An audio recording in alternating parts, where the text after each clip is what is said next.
राम राम हवालदार. राम राम. मग गोड वाटला का? जरा चला की चहा पाणी घेऊया. चला. एका फटक्यात पाणी काढीन. काय लिहिलंय बोर्डावर? No parking. म्हणजे गाड्या उभ्या करू नये.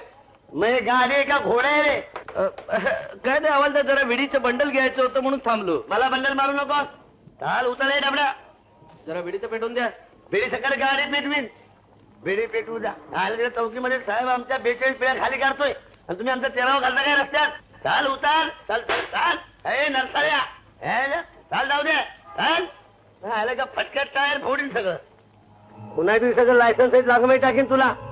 मला रस्त्याचा हॉल समज काय रे? हे बिनबुडाच्या फार गल्लीपासून दिल्लीपर्यंत बोंबई माझ्या नावाची. तुझ्या नंबरावर डांबर फासतो म्हणजे कळेल.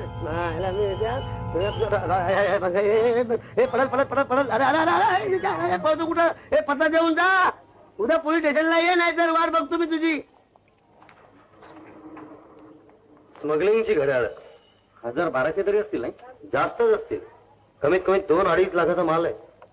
शाबास पांडू. आज तू जे काही केलंय त्याची तारीफ करावी तेवढी थोडीच आहे. ही घड्याळ पकडताना तुला गुंडांच्या डोळीशी सामना द्यावा लागला असेल. ते 10-12 जरी असतील आणि तू एकटा. हो मी एकटा नव्हतो, पण ते सुद्धा पाहिलं. याला म्हणतात शौर्य, कर्तव्य तत्परता. ही सुद्धा एक प्रकारची देशसेवाच आहे. आता तुम्ही म्हणताय म्हणून बरं नाही. ह्याला कुठलं कळायला? एवढ्या मोठ्या गँगशी एकट्याने सामना दिला. हो मी एकट्याने सामना कुठला? सामना म्हणजे आला माझ्या लक्षात तुला काय म्हणायचं ते. त्या सगळ्यांनी मिळून तुझ्यावर हल्ला केला असंच तुला म्हणायचंय ना. पण जीवाची पर्वा न करता तू त्यांच्यावर प्रति हल्ला केलास आणि सगळी घड्याळ सोडून आणली. पोलीस पदकासाठी मी तुझी